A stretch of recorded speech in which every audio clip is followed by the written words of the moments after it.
буга чейин Назарбаевди мактап келген ким эле? Бул биздин Атамбаев болчу го. Мен эсимде азаттыкка чакырышып мени баягы Назарбаевдин бир Кыргызстанга визитинен кийин мына кыргыз менен казак эми дос болду, мына Назарбаев азамат бизге мынча миллион доллар кредит бере турган болду деп бакылдады. Кайсы 2012 жыл болчу. Азаттыкта ушул жөнүндө жел сөз экенин айтсам, аябай катуу сындашкан. Ошондо раматылык Алым Токтомушев, Бегал, сен ушуну туура айттың. Бүгүн эле булар күплөшүп атат, эртең эле кайрадан ызычуу болот деп айтты эле раматылык. Ошол айткан киши көз ачык экен деп атам. Мына буга чейин кыргыз ушул Назарбаевди мактап, жактап, ага орден медалдарды тагып, анан мындай жетекчи Кыргызстанда ушундай жетекчи болбогондугу үчүн биз Кыргызстан артта калдык деп келген Атамбаев. А бүгүн болсо ошол эле кишини жамандап атат. Бул деген эми мындай да көчөдөгү бир киши эмес да ушундай сөздү айта турган. Мен дипломат эмесмин деп айтып атпайбы?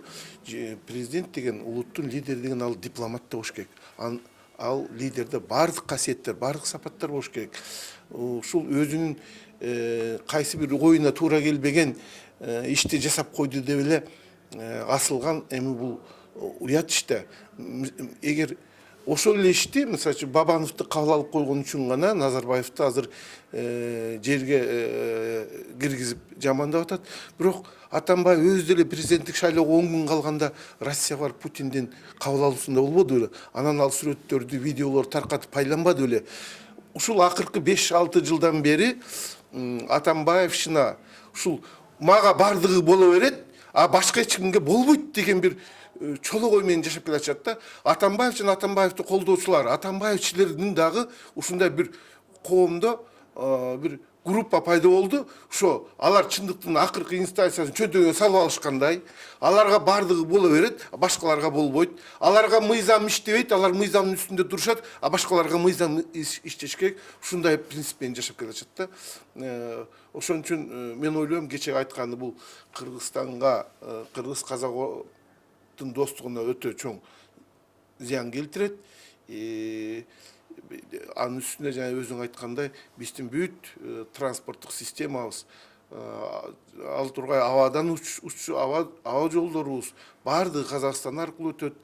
Казакстандын өзүбүз биз аларга милдет кылгыдай, биз аларга жардам берип аткан жокпуз да. Атамбаев өзү жаңжал кылып 100 миллион долларды кечиктирип атасыңар, жардам беребиз деп коркутуп, үркүтүп, тултуңдап атып албады эле 100 миллион долларды. Бирөөдүн акчасын сурап алабыз дагы, анан ошого кайра биз кыйын мамлекетпиз, биз астыга кетип калдык, булар бизге көз артып атат, же болбосо бизден коркуп атат деген сыяктуу сөз сүйлөш албетте бул туура эмес болуп калды.